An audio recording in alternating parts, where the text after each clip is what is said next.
Welcome to London Metropolitan Archives. My name is Tom and I'm an Engagement Learning Officer here. It's the job of an archive to keep history safe and make it accessible to anyone and everyone that's interested in finding out more about it. In our case, the history we look after is the history of London and Londoners going back nearly 950 years. The history we keep is in the form of documents. These can be official papers, diaries, photographs, maps, prints, many more different things. If you want to learn from these documents, you need to learn how to use our catalogue, because an archive works in much the same way as a catalogue shop or online click and collect shopping. You don't pick what you want from the shelves, instead you choose what you want ahead of time and then you collect it.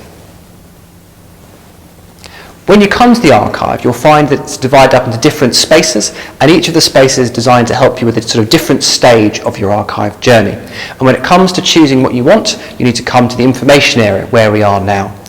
Here in the information area you will find catalogues, both digital and on paper. You'll find a reference library, and you'll find our staff too.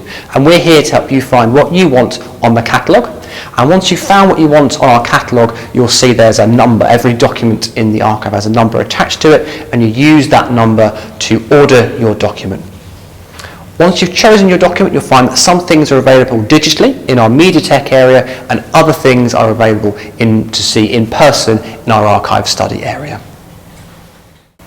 So this is the Mediatek. The Mediatek is a home for things like film recordings, sound recordings, oral histories, things that sort of never lived on paper. And it's also a home for documents that have been digitised. Digitised just means we've taken a high-resolution photograph of a document, and what that means is that you can access the document without us bringing out the original. And that helps us to preserve the document, to help it kind of stay in better condition for longer. A good example of documents that are often digitised are photographs. So photographs can be quite fragile, they can wear easily with too much handling, but if we take a good quality digital copy of a photograph, then you get to look at the photograph, you get to get the information from the photograph without us risking the original.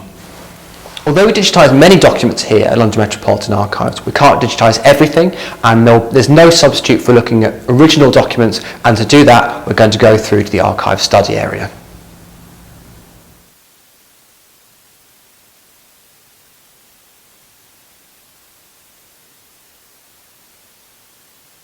This is the archive study area. The archive study area is where you can look at the original documents that you've ordered. There's a few things we need to do in the archive study area just to make sure the documents keep safe, and these are all common sense really. So we don't bring any food or drink into the archive study area. We don't write in pen, we write in pencil instead, and we're not allowed anything sharp in the archive study area. And we leave our coats and bags in another room just to give the documents sort of space. There's one thing that we don't do in this area that might surprise you, that we don't wear gloves.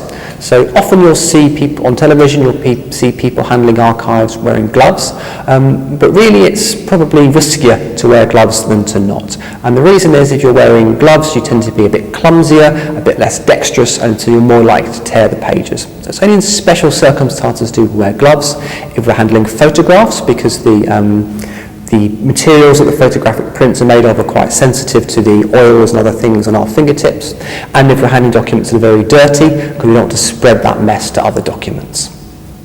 So this is a strong room or a storeroom, and this is where we keep our documents. This is the long-term home of our documents, and it's designed with two things in mind. It's designed to keep documents safe, so they stay in good conditions for literally centuries, and it's designed to make the documents easy to find.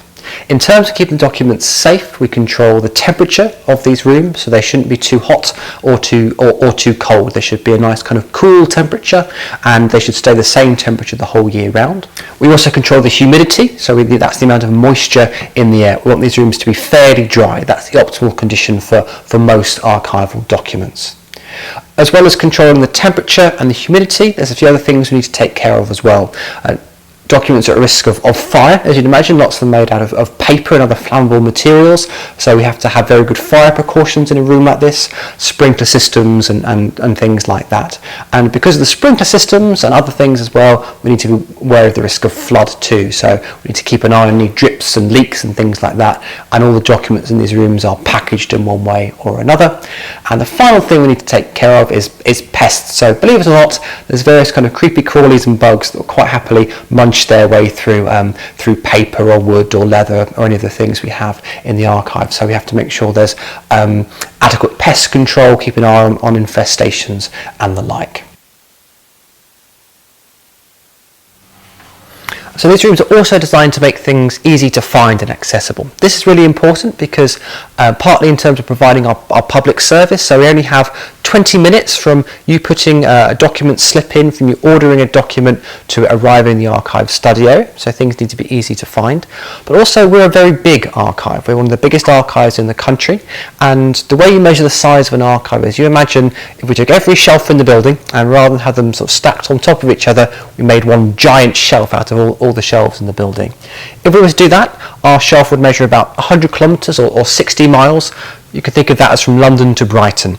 So if we have a shelf from London to Brighton and we forget where something is on that shelf, or worse, we forget what box is on that shelf, it's going to be a very long day for us indeed, trying to walk from London to Brighton looking for a missing document.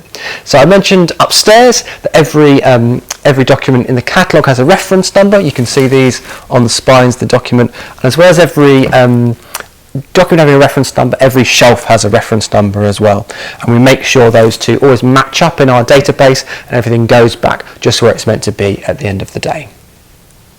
So we finish our tour here in the strong rooms. I hope this little walk around the archives has given you a sense of some of the things that we keep here and how you can start your historical journey.